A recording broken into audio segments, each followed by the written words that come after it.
Hey y'all, welcome back to another Mask Monday. I got a couple huge dudes to show you, so let's take a look.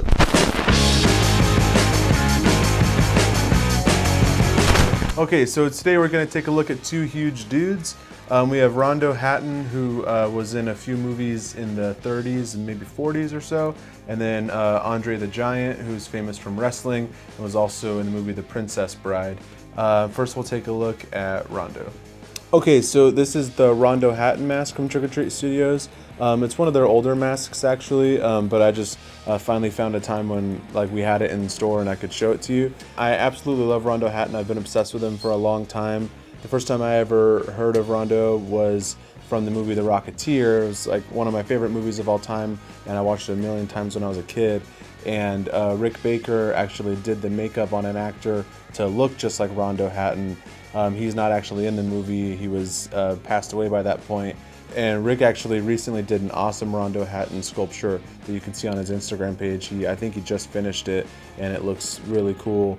This is from the movie that he was in called House of Horrors.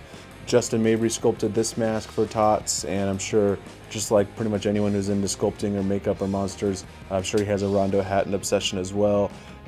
He wasn't really an actor. He did sports in high school, and then he went to the military and he was exposed to poison gas. When he returned after adulthood, he started developing this growth disease called acromegaly or something like that, I think it's called, where everything just kept growing, but your bone structure can't keep up with it. And so his face and his whole body was just he's probably in a lot of pain, very deformed, similar to Andre the Giant, who we're also going to look at next. And Justin did an awesome job with this sculpture, and I'm really happy that we're able to own it. So yeah, I guess that'll do it for Rondo Hatton, and we'll take a look at Andre the Giant. Okay, so this is the Andre the Giant mask. Russ Lukic sculpted this one. As I've said a bunch of times, he's so good at likenesses. I think pretty much anytime they have to do a likeness of a real person and you're just trying to make it look just like that person, they almost always go to Russ to do it. And I think that's why he did almost all, if not all, of the wrestling masks for Trick or Treat Studios. This is an older line that they did.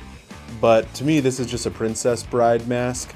I never really watched wrestling as a kid, but I watched The Princess Bride a million times.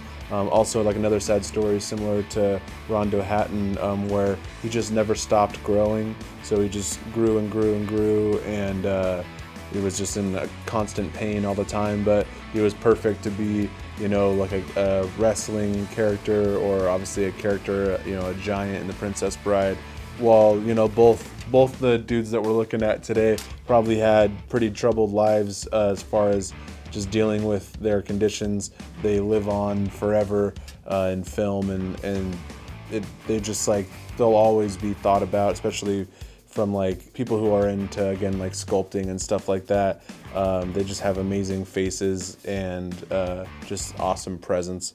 Anyways, that's the Andre the Giant mask, and that'll wrap up our huge dudes.